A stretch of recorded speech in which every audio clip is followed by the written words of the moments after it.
Free life, तणावमुक्त जीवन.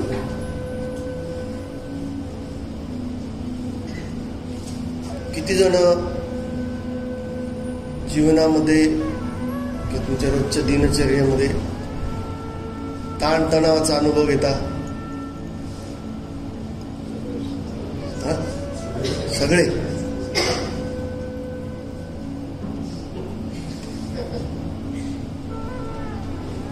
हे एक तरी म्हणा मी फ्री आहे, आपलं काही टेन्शन नाही.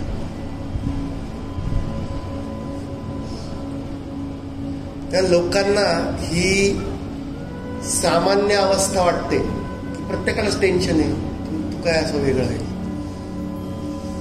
तसं नाहीये, ती सामान्य अवस्था नाही.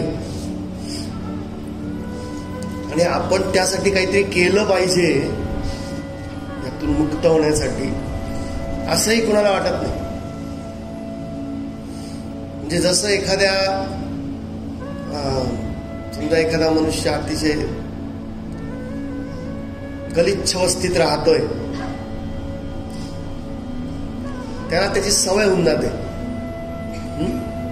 त्याला जर सांगितलं अरे तुझी कपॅसिटी आहे, तू एक चांगला फ्लॅट घेऊन चांगल्या सोसायटीत राहा, तर तो म्हणतो हे काय वाईट आहे, इथं काय, याला काय झालं, व्यवस्थित आहोत आम्ही. पण जो मनुष्य चांगली लाईफस्टाईल अनुभवतो त्याला कळतं की ते गलिच्छ आहे. त्याच्यासाठी ते रोजचं आहे, त्याला काही वाटत नाही. मुंबईतल्या काही वस्त्या जर तुम्ही पाहिल्या तर लोकांना ते नॉर्मल वाटतं. नाशिकमध्ये असतील तसे काही.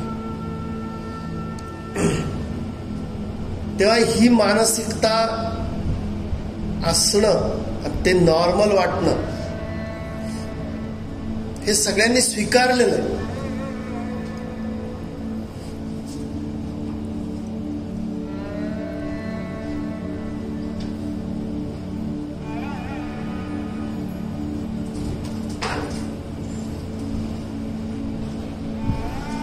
त्याच्यावर काही उपाय नसता तर मग चर्चा करण्याची गरज नव्हती. पण नाही, त्याच्यावर उपाय आहे. आपण काही गोष्टी समजून घेतल्या आणि त्या थोड्याशा आपल्या दिनचर्येत अंमलात आणल्या, किंवा थोडे विचार बदलले, विचार करण्याची पद्धत बदलली, तर तुम्हाला जसे तुम्ही आज आहात तसं असण्याची गरज नाही. आणि जो काही स्ट्रेस, ताणतणाव, दुःख तुम्ही अनुभवता आहात, तुम्हाला प्रत्येकाला असं वाटतं की त्याचं कारण हे काय, काय आपण स्वतःच आहोत, असं किती जणांना वाटतं?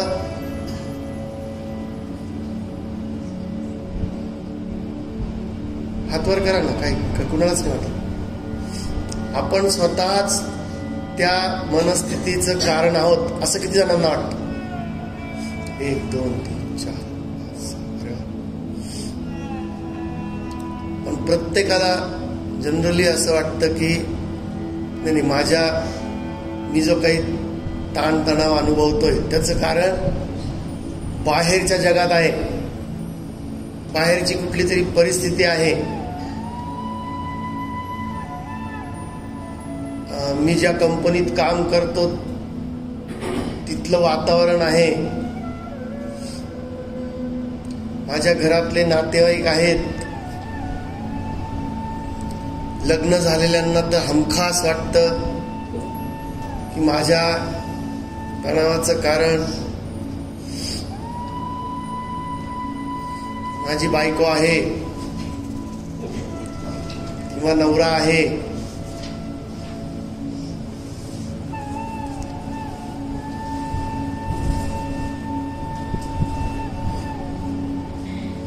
असं प्रत्येकाला वाटतं. माझी मुलं माझ्या तणावाचं कारण आहेत. आपल्या व्यतिरिक्त बाहेरचं कुणीतरी मला ताण देतंय असं प्रत्येकाला वाटतं. आणि जोपर्यंत हा गैरसमज आहे तोपर्यंत तुम्ही त्याबद्दल काहीही करू शकत नाही. कारण काय कारण असेल? कारण बाह्य गोष्टी तुम्ही बदलू शकत नाही, ते तुमच्या हातात नाही. तुम्ही कोणत्याही व्यक्तीला, वस्तुस्थितीला, परिस्थितीला बदलू शकत नाही. थोड्याफार प्रमाणात, फार नाही. म्हणजे गरम होत असेल तर तुम्ही एसी लावू शकता, एवढंच. फॅन लावू शकता.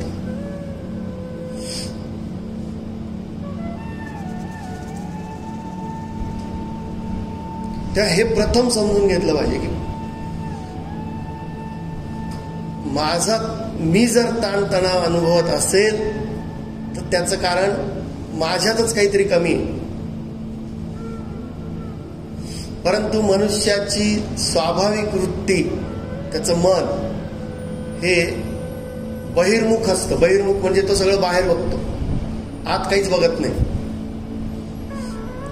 आणि शास्त्रांमध्ये असं म्हटलंय की इतरांचे दोष शोधणं हे अतिशय सोपं आहे. इतरांना दोष देणं हे अतिशय सोपं आहे. परंतु स्वतःचे दोष शोधणं आणि त्याबद्दल काहीतरी करणं हे सगळ्यात अवघड. सगळ्यात अवघड, जगातली सगळ्यात अवघड गोष्ट कुठली असेल तर स्वतःला बदलणं. तर एक कविता आहे आमच्या पुस्तकामध्ये. इथं पुस्तक आहेत कवितेची, त्यात वाचा. पहिलीच कविता आहे मला, अगदी पहिली. Turkey and ant. टर्की म्हणजे इंग्लिश कोंबडीसारखा एक पक्षी असतो.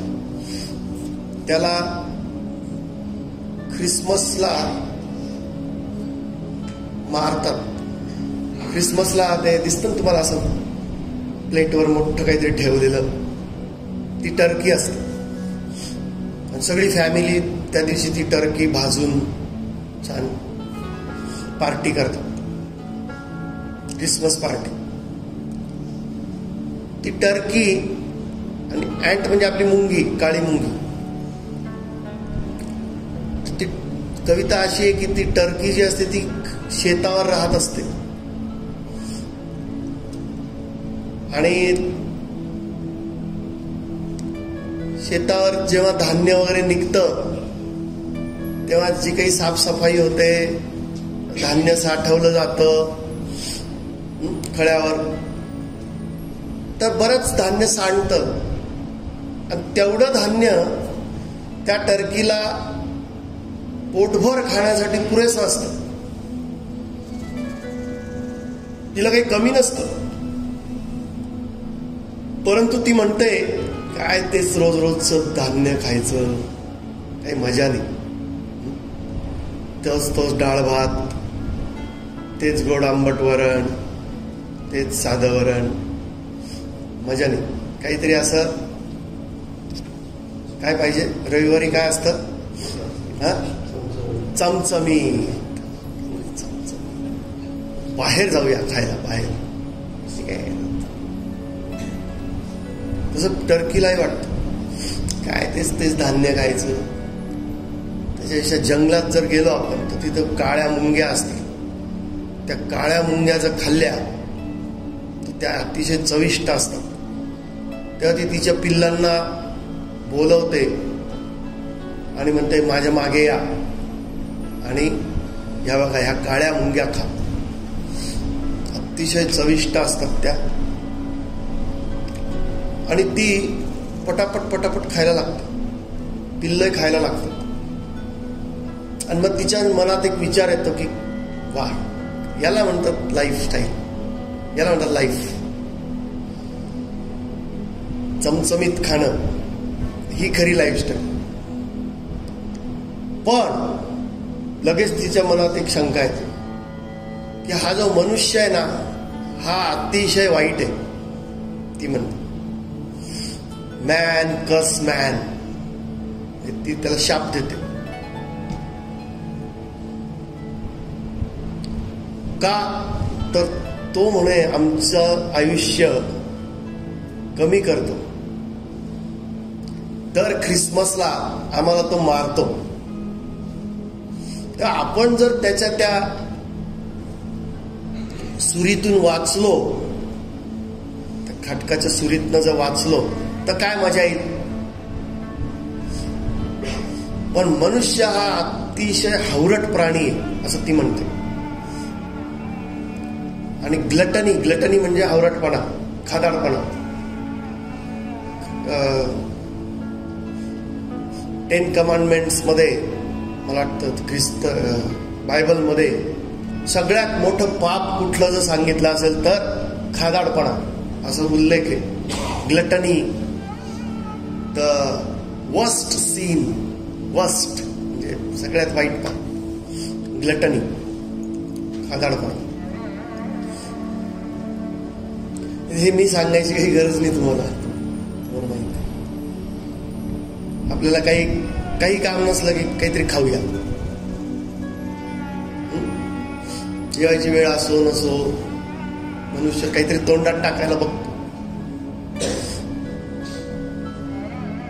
आणि ज्यांनी खाऊ नये किंवा ज्यांना डाएटिंग सांगितलेलं आहे ते जास्त खातात, माहिती ना. ज्यांनी खावं ते खात नाही. आता याला जर खायला सांगितलं ना ते एवढं खात होत. नाही चहा घेतोस का? नाही चहा घेतो का? नाही.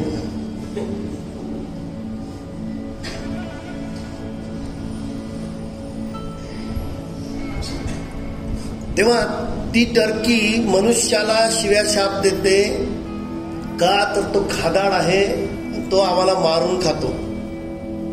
पण त्याच वेळेस ती काय करत असते, ती स्वतः हजारो मुंग्या खात असते. आता ती जर एका ब्रेकफास्टला 1000 मुंग्या खात असेल आणि मनुष्य टर्की किती खातो वर्षातनं एकदा, ते पण सगळं कुटुंब खातं. एक मनुष्य काय एक टर्की खाणार नाही. तेव्हा 6 जण किंवा 4 जण जर एक टर्की खात असतील वर्षातनं एकदा, आणि ही खाते एका ब्रेकफास्टला 1000 मुंग्या, असं 3 मील्स घेतले, ब्रेकफास्ट लंच डिनर, तर 3000 इंटू 3065 किती होतात? काही लाख वगैरे होत असतील. अशी हत्या करत असताना ती म्हणते की मनुष्य आमची हत्या करतो, अतिशय पापी येतो. तेव्हा आपलं पाप, आपला दोष दिसत नाही. तेव्हा एक मुंगी ती पहिल्यांदा अतिशय उंच जागी जाऊन बसते, तिथून ती म्हणते. नाही तर त्याच्या समोर जाऊन बोलली तर ती पण दुसऱ्या क्षणाला बोलायच्या हातात जाईल. तेव्हा कुठलाही शहाणा मनुष्य हा लोकांपासून दूर जाऊन मग लोकांना सांगतो की बाबांनो, कारण लोकांना जर असं काही सांगायला गेलं चांगलं तर ते त्यालाच फाशी देतात, माहिती ना. ख्रिस्ताला सुळावर चढवलं होतं. सगळ्या ज्यांनी चांगलं काही सांगितलं मानवतेला, त्या सगळ्यांना लोकांनी त्रास दिला. त्या सगळ्यात पहिली अट काय आहे, जर कुणाला काही चांगलं सांगायचं असेल तर त्याच्यापासून दूर राहा. म्हणून ती दूर जाऊन सांगते, एका उंच फांदीवर जाऊन बसते आणि तिथून जाऊन तिला त्या टर्कीला ती म्हणते, ere you remark another sin, bid thy own conscience look within. ere you remark another sins म्हणजे दुसऱ्याचं पाप दाखवण्याआधी स्वतःमध्ये डोकावून पाहायला शिक. स्वतःच कॉन्शियन्स म्हणजे तुझ्या अंतर्मनाला विचार, तू काय करतेस ते. लुक विदिन, स्वतःमध्ये पहा.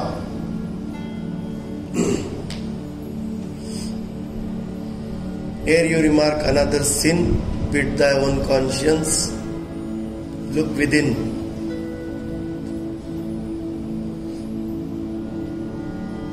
हा सगळ्यात मोठा सल्ला आहे मानवतेसाठी.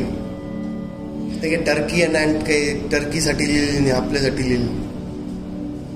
स्वतःमध्ये बघा, स्वतःचे दोष पाहायला शिका. आणि रामतीर्थ म्हणतात की जर एखाद्यामध्ये दोष दिसला तर असं समजायचं की तो आपल्यात आहे आणि 100% आहे, ते म्हणूनच तो आपल्याला दिसतोय, नाही तर दिसणार नाही.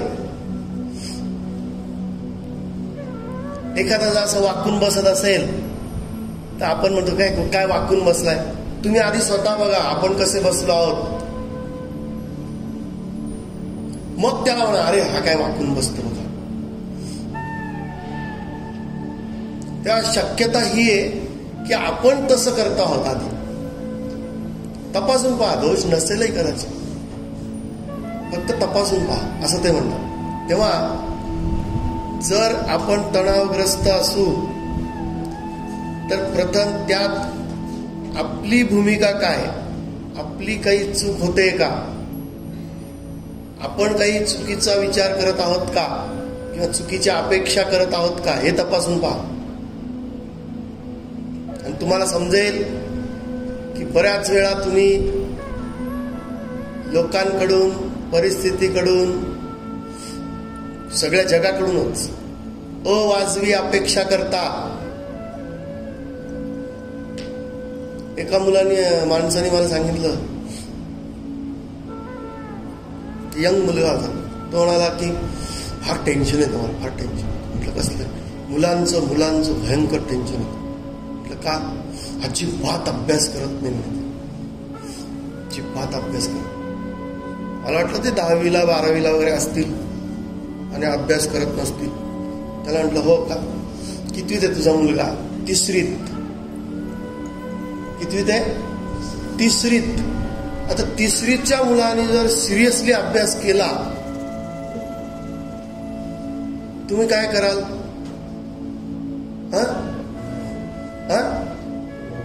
वेड आहे तो.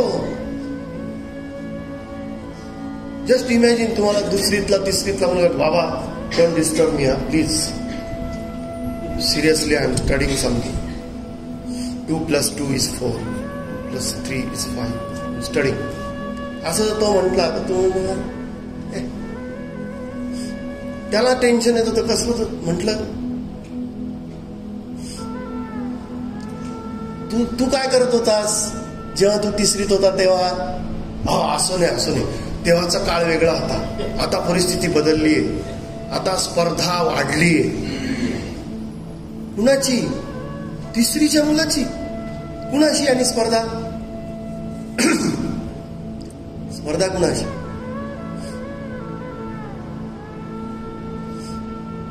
त्याला म्हटलं तुला 3रीचे मार्क आठवता का? कुणाला आठवत? तुम्हाला आठवता कुणाला? 10वीचे आठवता? एखाद दोघांना आठवत असतील, किंवा अतिशय कमी पडले म्हणून आठवत असतील.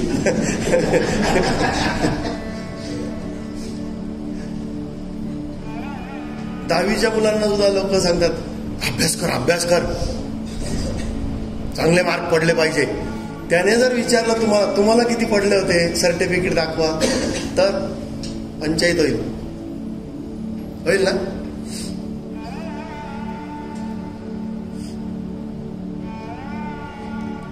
तू आमचं नको विचारू, तुझं बघ, असं म्हणा. तेव्हा आपण जर ताणतणाव अनुभवत असू तर त्याचं कारण आहे आपली विचार करण्याची पद्धत कदाचित चुकत असेल. तो संशय आला तरच तुमच्यात थोडीफार सुधारणा होऊ शकते. म्हणजे तुम्ही बदल करू शकता स्वतःमध्ये, इतरांमध्ये नाही. आणि समोरची व्यक्ती ही आहे तशीच असणार आहे. पहिली गोष्ट, आपण आपलंच व्यक्तिमत्व समजून घेतलेलं नसतं. तर पुढच्याचं व्यक्तिमत्व तुम्ही कसं समजून घेणार? तेव्हा आपलं व्यक्तिमत्व कसं आहे, आपण एक्झॅक्ट काय आहोत हे समजून घेणं अतिशय महत्वाचं आहे. आणि एकदा तर तुम्हाला ते समजलं तर मग तुम्ही दुसऱ्याला समजून घेण्यामध्ये देखील चूक करणार नाही. म्हणून वेदांत का शिकायचा किंवा का शिकवतात, तर स्वतःचं व्यक्तिमत्व समजून घेण्यासाठी. आता ते कुठेही शिकवलं जात नाही. कुठे तुम्ही कॉलेजमध्ये वगैरे शिकलात का, चला आपण व्यक्तिमत्व विकास असा काहीतरी अभ्यास करूया, असं एखाद्या इंजिनिअरिंग कॉलेजमध्ये आहे का? मेडिकल कॉलेजमध्ये तरी आहे का? आमच्या इथे एक डॉक्टर आहेत, ते MD गोल्ड मेडलिस्ट आहेत.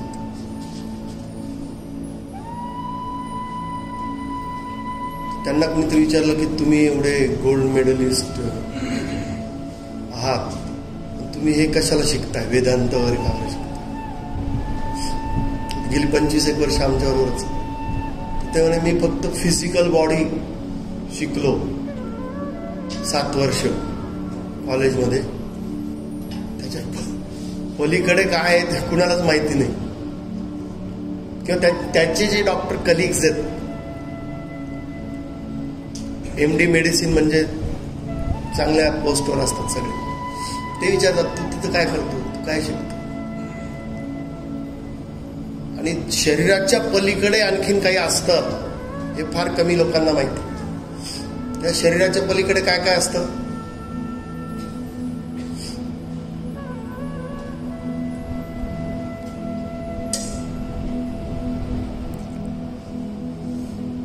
शरीर तुम्ही अशा नुसतं येऊन बसले, आपोआप येऊन बसले का? कुणीतरी तुम्हाला सांगितलं की क्लासला जायला हवं, काहीतरी ऐकायला हवं, ते कुणी सांगितलं तुम्हाला? मनाने आणि बुद्धीने. कुणीतरी बुद्धी, 2 गोष्टी असतात हे समजायला हवं, जे कुणी सांगत नाही. सगळे विचार सारखे नाहीत. शास्त्रांनी विचारांचं वर्गीकरण केलेलं आहे. जे विचार दिशाहीन असतात, ध्येयहीन असतात,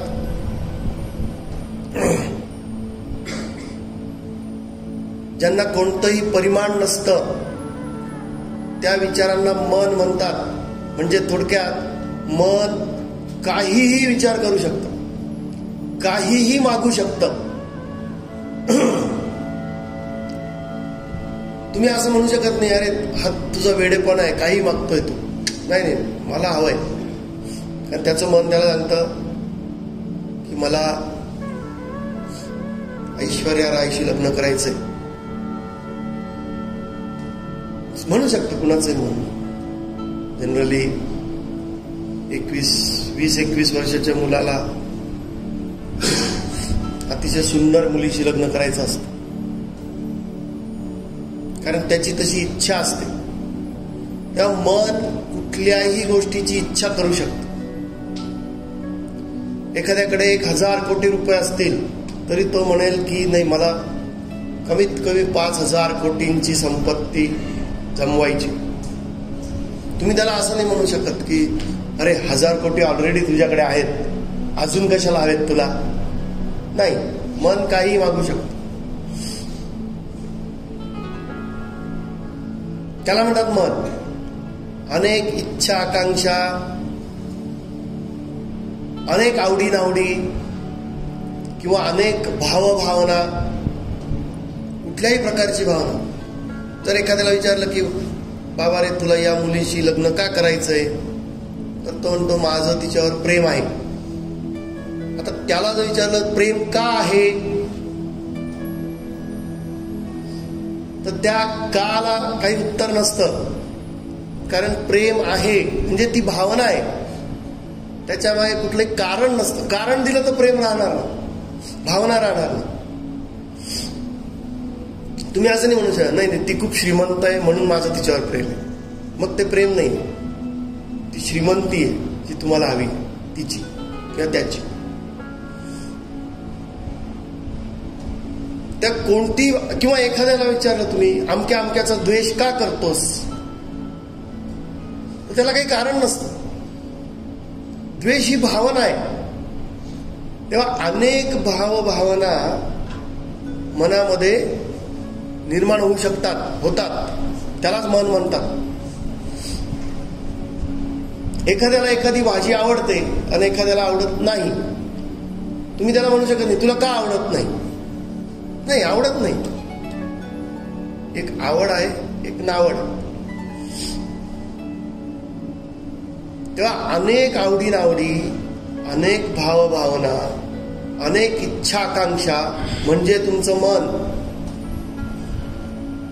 आणि हे मन सतत शरीराला अनेक गोष्टी करण्यास भाग पाडतं. हे पाहिजे, ते पाहिजे, ते पाहिजे, त्यासाठी तुम्ही काम करता. किंवा तुमची बुद्धी तुम्हाला सांगते की अमुक एक करणं योग्य आहे, अमुक एक करणं अयोग्य आहे, हे कर, हे करू नको, हे बुद्धी सांगू शकते. केवळ मनच तुम्हाला डिक्टेट करतं असं नाही, तर बुद्धी देखील अनेक कर्म तुम्ही बुद्धीने सांगितलं म्हणून करता. एखाद्याला हे लेक्चर ऐकायला आवडत नसेल कदाचित, पण बुद्धी सांगते की नाही नाही नाही, बॉसनी सांगितलेलं हे, बॉसला खुश करण्यासाठी तरी 1 तास बसूया, ते जे काही बडबड करतील ती ऐकूया, काय फरक पडतोय, तसाही हॉलमध्ये AC चांगला आहे, काही कारण असू शकतं. खाली फ्लोअरवर बसण्यापेक्षा इथं बसलेलं बरं. पण बुद्धी सांगते. कारण का लेक्चर ऐकायला आवडत नाही, पण तरी तुम्ही ऐकत आहात. सगळे नाही बरं का, कुणीतरी असंही असू शकेल. किंवा माझ्या मित्रांनी मला सांगितलं की तू एकदा तर ऐक, मग त्याला एंटरटेन करण्यासाठी मी ऐकतो, असंही असतं. जनरली कुणालाही लेक्चर ऐकायला आवडत नाही.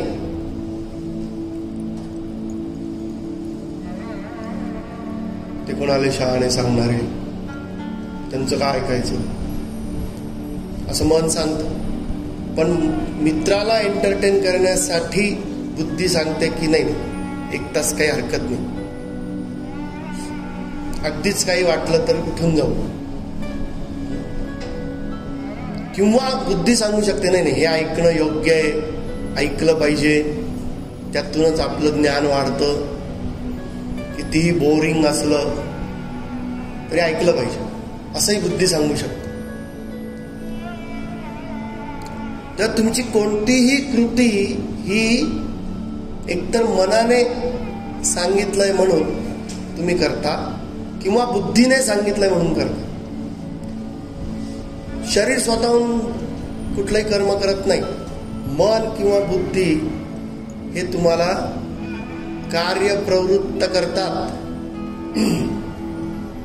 आणि म्हणून आपलं मन काय आहे आणि बुद्धी काय आहे हे तपासून पाहणं, समजून घेणं हे अतिशय महत्वाचं आहे, जे कोणीही समजून सांगत नाही. तेव्हा मी तुम्हाला सांगितलं की मन म्हणजे भाव, भावना, इच्छा, आकांक्षा, आवडी नावडी, अनेक लहरी तुम्हाला येऊ शकतात. सहज लहर आली, एखाद्याला विचारलं काय तू अमुक अमुक का केलं, नाही मला काय, लहर आली, निघालो, फिरून आलो.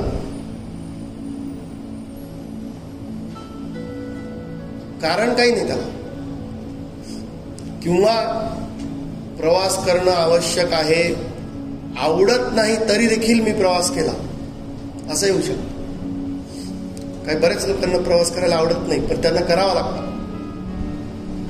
आणि बुद्धी सांगते नाही जायला पाहिजे, असं प्रत्येक बाबतीत.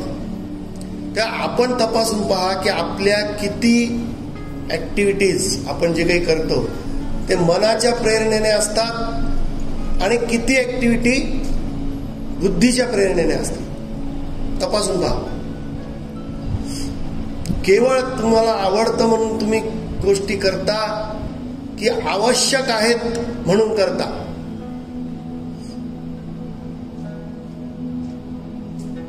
मी असं नाही म्हणत की प्रत्येक वेळी तुम्ही बुद्धी वापरता. तुम्ही वापरली तर उत्तमच आहे.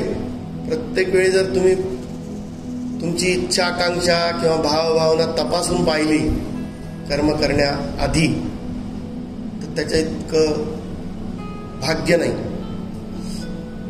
त्याला म्हणतात बुद्धिमान मनुष्य, जो प्रत्येक गोष्ट बुद्धीच्या निकषावर तपासून पाहतो. पण तसं घडत नाही.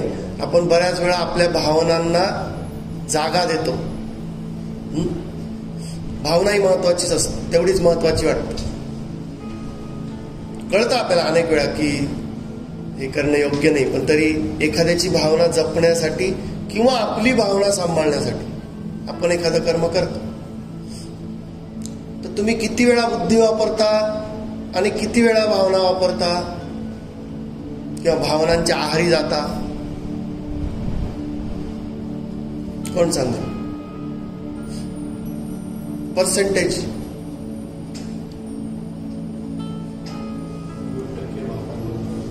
90% भावनांच्या आहारी जाऊन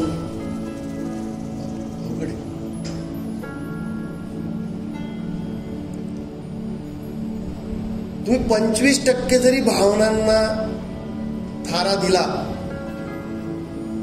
तर तुम्हाला तुम्ही भावना प्रधान आहात असं म्हटलं जातं. भावना प्रधान आहात 25%. संपूर्ण बुद्धिमान मनुष्य सापडणं फारच अवघड. 100% बुद्धिमान. प्रत्येक वेळी तो त्याची प्रत्येक कृती तपासून पाहतो असं फार क्वचित दिसत. पण 25% जर तुम्ही भावनांना थारा दिला तर तुम्ही भावना प्रधान होता.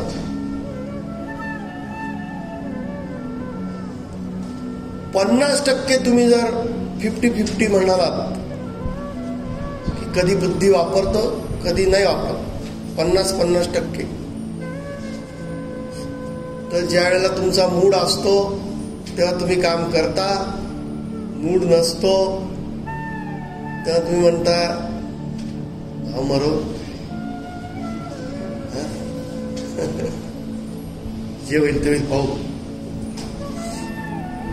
मग अशा मनुष्यावर कोणीही भरोसा ठेवत नाही. अरे त्याला ते काम सांगितलं खरं, पण करेल ना तो, काय विक्षिप्त आहे. करेल, केलं तर केलं, नाही केलं तेव्हा तुम्ही त्याच्यावर भरोसा नाही ठेवू. त्याला आपण काय म्हणतो की तो विक्षिप्त आहे. एखाद्याला सकाळी सकाळी तुम्ही जर विश केलं, गुड मॉर्निंग, काय गुड मॉर्निंग, त्यातलं गुड मॉर्निंग, मग आपण म्हणतो आज त्याचा मूड नाही बरं का.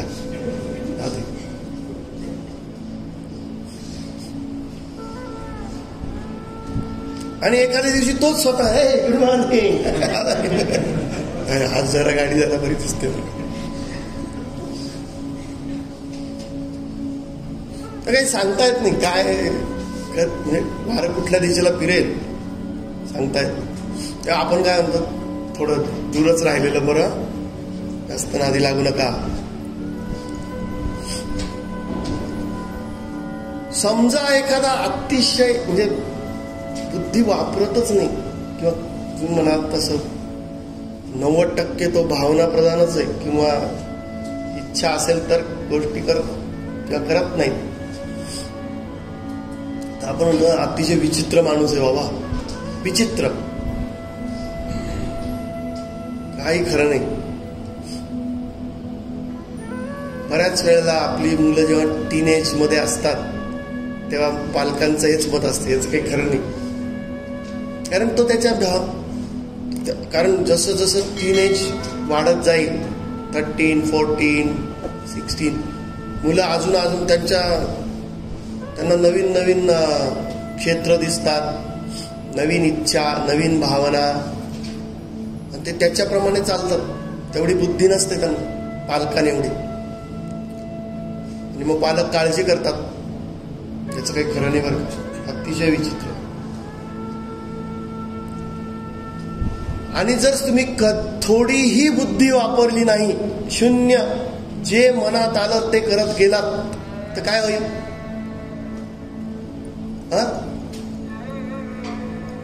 तुम्ही समाजात राहू शकत नाही.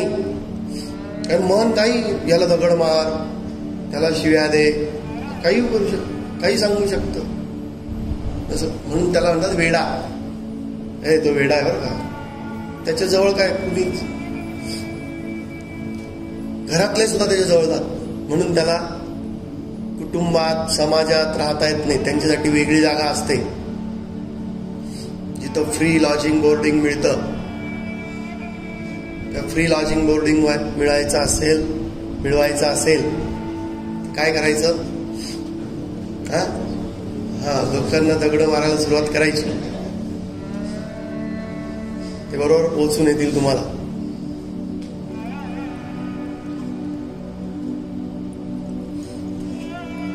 तुम्ही किती बुद्धिमत्ता वापरता त्यावर तुमचं मनुष्यत्व ठरतं.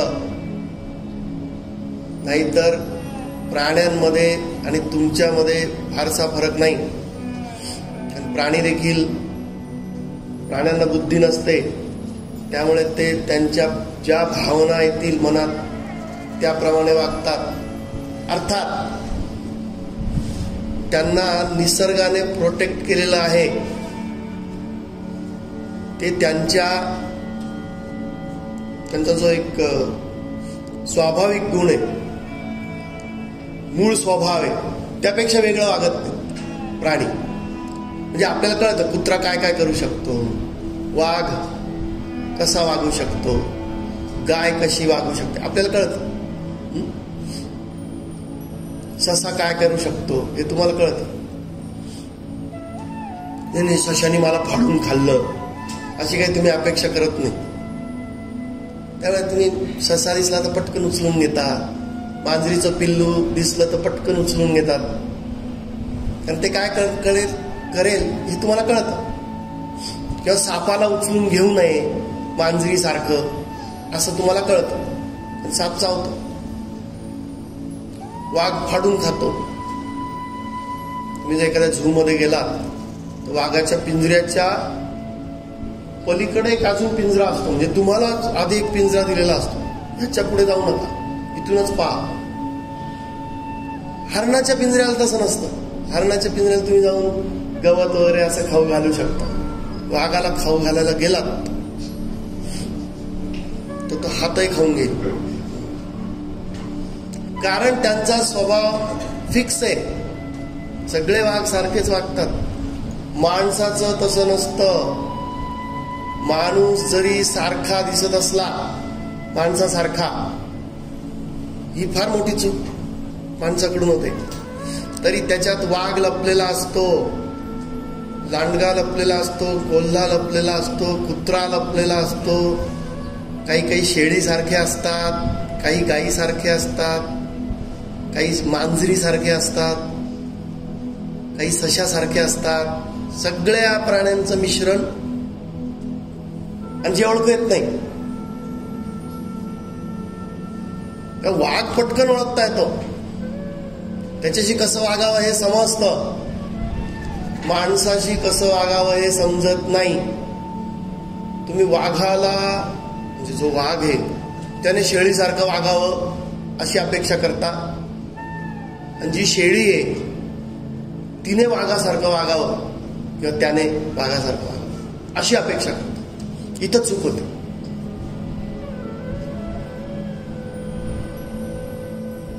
त्या इतर प्राण्यांचे स्वभाव फिक्स आहेत आणि ते ओळखता येतात.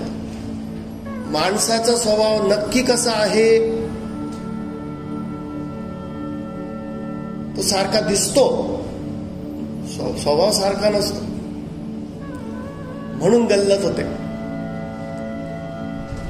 म्हणून, आणि एक लक्षात घ्या, याच्यात एक थोडं चांगलं आहे की जसं माझं मन वागतं तसंच जगातल्या सगळ्या लोकांचं मन वागतं. असं नाही की जॅपनीज आहे म्हणून तो वेगळ्या इच्छा आकांक्षा करतोय, अमेरिकन आहे म्हणून तो वेगळ्या इच्छा आकांक्षा करतोय, किंवा त्याचे मनोविकार वेगळे आहेत, ह्याचे मनोविकार वेगळे आहेत, असं नाही. तेव्हा तुम्ही जर तुमच्या मनाचा अभ्यास केला तर तुम्ही सगळ्या लोकांच्या मनाचा अभ्यास करता, जो फारसा कोणी करत नाही. त्या आपलं मन काय काय करू शकतं, कसं वागू शकतं हे आपण समजून घ्यायला हवं, दुसऱ्याने नाही. पण आपण अपेक्षा करतो, तू माझं मन समजूनच घेत नाही, ती म्हणते, आणि तो म्हणतो पण मग तू पण माझे विचार समजून घेत नाही. आधी तुम्ही तुमचे विचार समजून घ्या, तुमचं मन समजून घ्या, ते तुमचं प्रथम कर्तव्य आहे. दुसऱ्याचं मन आपोआप समजेल. तेव्हा हा जो अभ्यास आहे हा त्याच्यासाठी, स्वतःचं मन समजून घेण्यासाठी, स्वतःची बुद्धी समजून घेण्यासाठी. जर तुम्ही तेवढे कष्ट घेतलेत तर तुम्हाला थोडेफार चान्सेस आहे पुढे सुधारण्याचे. नाही तर आत्ता जसं जगत आहात तसंच जगत राहाल, कदाचित त्यापेक्षाही वाईट दिवस येऊ शकतील काहीच केलं नाही तर. म्हणून तुम्हाला दिसेल की बऱ्याच वेळा जसं वय वाढत जातं तसं लोक अधिकाधिक विक्षिप्त होत जातात, माहिती ना.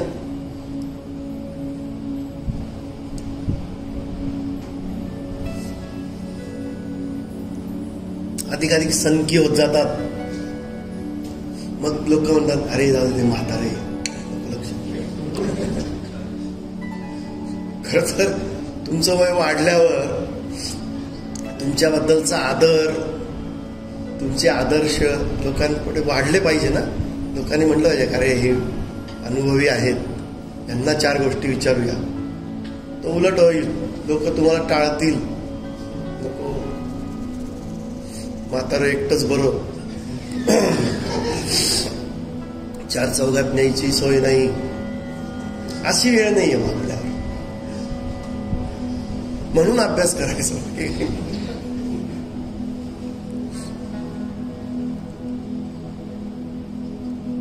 आणि सगळ्यात आपण ज्याला म्हणतो जनरेशन गॅप. जनरेशन गॅप काय माहिती का, की तुम्ही तुमचे जुने विचार घेऊन आणि तशीच पर्सनॅलिटी घेऊन जी काही आहे तुमची बुद्धिमत्ता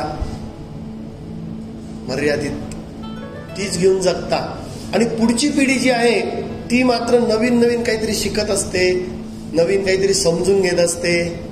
त्यांचे विचार थोडे पुढचे असतात, तुम्ही काहीतरी जुनं धरून ठेवता. म्हणून त्याला जनरेशन गॅप म्हणतात. तर ती जनरेशन गॅप राहता कामा नये. तुम्ही देखील सतत शिकलं पाहिजे, ते तुमचं कर्तव्य आहे. लोकांना असं वाटतं की नाही आता कुठली परीक्षा द्यायची, आता काय शिकायचं, अजून काय शिकायचं. मनुष्याचंच लक्षण आहे जो सातत्याने शिकू शकतो. प्राण्यांना ते शिकण्याची गरज नाही. आणि कुठलाही मनुष्य मी संपूर्ण ज्ञानी आहे किंवा मला सगळं समजतं असं म्हणू शकत नाही. तेव्हा ही स्लो प्रोसेस आहे, पण ती घडत राहिली पाहिजे. तुम्ही थांबता कामा नाही तर काही जण म्हणतात की चला आता आपलं झालं, आता पोराबाळांचं पाहतील ते, त्यांचं पाहायचं, आपलं काय राहिलं आता. ही जी निराशा, एका साधारण 50 नंतर लोक अशी भाषा बोलायला लागतात. आता काय रिटायरमेंट जवळ आली किंवा VRSच घेतो, कंटाळा आला तेच तेच करून. असं नैराश्यमय जीवन जगता कामा नये. जर तुम्ही शिकत राहिलात, स्वतःमध्ये बदल करत राहिलात, तर तुम्हाला रोज आपण नवीन जीवन जगत आहोत किंवा अधिक उत्साही जगत आहोत असं वाटेल आणि आनंदात जगत आहोत. मुख्य ते कळत न कळत तुम्ही प्रत्येक जण आनंद शोधत आहात, त्याच्यासाठीच तुम्ही सगळं करत आहात. तेव्हा आपण कशा प्रकारचा आनंद शोधतो आणि कसा शोधतो हे दोन्ही समजून घेतलं पाहिजे. नाही तर जे सगळ्यांचं होतं तेच माझं होईल असं जर तुम्ही म्हटलात तर 50 नंतर 40 नंतर कंटाळा, नैराश्य हे सगळं ठेवलेलं आहे. मग आपण म्हणतो की नाही आता वयानुसार असं होणारच. तसं व्हायची गरज नाही. उलट जसं वय वाढेल तसं तुमचे जगाचे अनुभव आणि तुमचं शहाणपण, सामंजस्य याच्याने तुमचा आनंद वाढला पाहिजे. तुमचं ज्ञान हे वाढलं पाहिजे, कमी होता कामा नाही. तर तुम्ही सातत्याने तणावग्रस्त राहण्याची गरज नाही जर तुम्ही स्वतःला समजून घेतलं तर. आणि जेवढं तुम्ही स्वतःला समजून घ्याल तेवढं तुम्ही इतरांना सहज समजू शकाल. म्हणून काही लोक जे अतिशय बुद्धिमान असतात ती एखादी व्यक्तीने घरात प्रवेश केला की ते ओळखू शकतात की ओके ही व्यक्ती कोण आहे, तिची कपॅसिटी काय आहे, काय करू शकते, कशी वागू शकते. तर त्या व्यक्तीकडून अवाजवी अपेक्षा ते करणार नाही. मग आपण म्हणतो की अरे ह्यांना माणसं ओळखता येतात. ती कशी ओळखता येतात? कारण त्यांच्याकडे ती बुद्धिमत्ता असते. हे वैशिष्ट्य आहे की जेवढं तुम्ही स्वतःचा अभ्यास कराल तेवढा तुम्ही इतरांना सहज ओळखू शकाल. आपण स्वतःलाच ओळखलेलं नाही म्हणजे तिथंच गोंधळ आहे. तर आपण इतरांना काय ओळखणार? आणि म्हणून बऱ्याच वेळा मैत्री करताना, नातं जुळवताना, व्यवहार करताना आपण म्हणतो की अरे मी त्याला ओळखायला चुकलो, मी त्याच्यावर विश्वास ठेवला, मला वाटलं नव्हतं तो असा काही करेल. असं तुम्हाला ऐकू येतं? त्याचं कारणच आहे तेव्हा हे सगळं आधी करायचं आहे, नंतर नाही. व्यवहार करण्याआधी सगळं ज्ञान असायला हवं.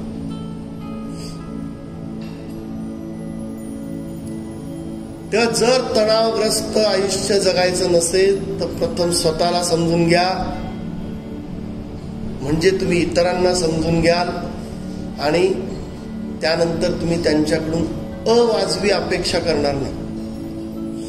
तेव्हा हा अभ्यास आहे. स्वतःला ओळखणं, आपल्या आजूबाजूच्या लोकांना ओळखणं ज्यांचा आपल्याशी रोज संबंध आहे.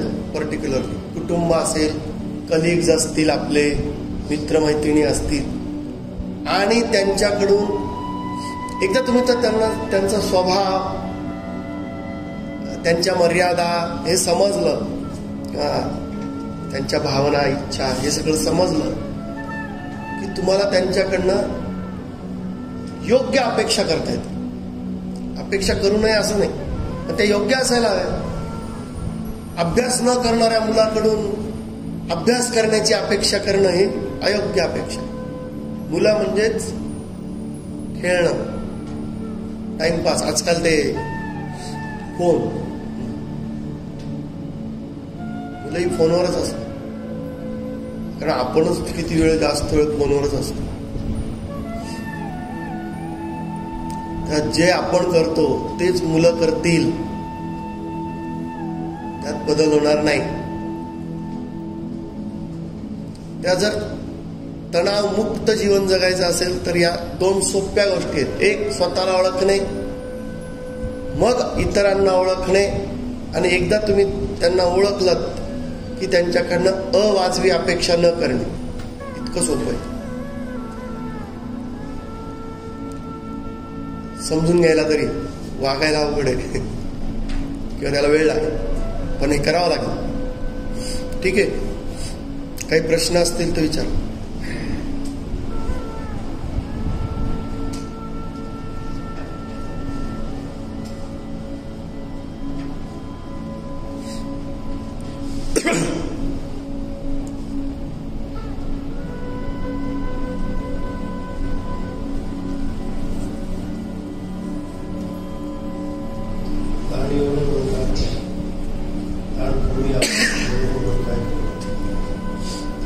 अवाजवी अपेक्षा न करणे सांगितलं.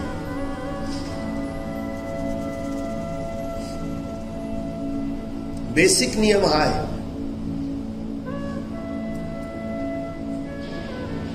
की आपल्या मर्यादा, आपल्या क्षमता ओळखणं आणि तेवढ्याच अपेक्षा, तसंच इतरांच्याही क्षमता आणि मर्यादा ओळखणं. तुम्ही एका साध्या हेल्परकडून त्याने या बिल्डिंगचं प्लॅनिंग करून द्यावं अशी अपेक्षा नाही करू शकत. त्याच्यात त्या कॅपॅसिटीज नाहीत.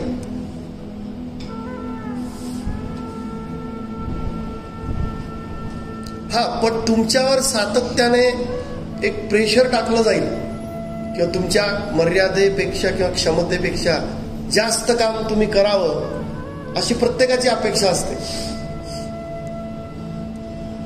पण ती फक्त त्याची अपेक्षा असते, त्याने खरोखर तसं गृहीत धरलेलं नसतं की तुम्ही तेवढंच काम करा. नाही, त्याला माहिती असतं की हा, जर तुमच्याकडनं काहीच अपेक्षा केली नाही तर तुम्ही काहीच करणार नाही. हे पण म्हणून ती अपेक्षा केली जाते. पण त्याचा ताणतणाव तुम्ही घेता कामा नये.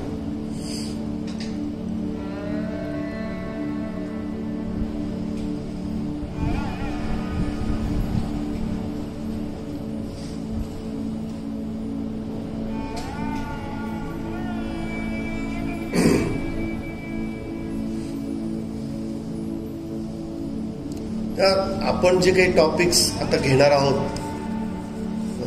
तसं एक सजेशन आलंय की जे टॉपिक्स आपल्या रोजच्या दिनचर्येसाठी आवश्यक आहेत ते आपण प्रथम घेऊया, मग परत पुस्तकाचा अभ्यास सुरू करूया. असं सुचवलंय. आपण एक टॉपिक हळूहळू घेऊ. तुम्हालाही काही एखाद्या टॉपिकवर जास्त काही समजून घ्यावं असं वाटत असेल तर तुम्ही सुचवायला हरकत नाही.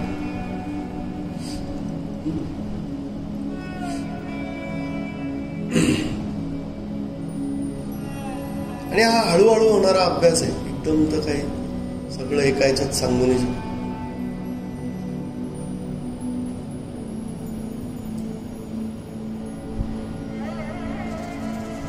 ठीक आहे.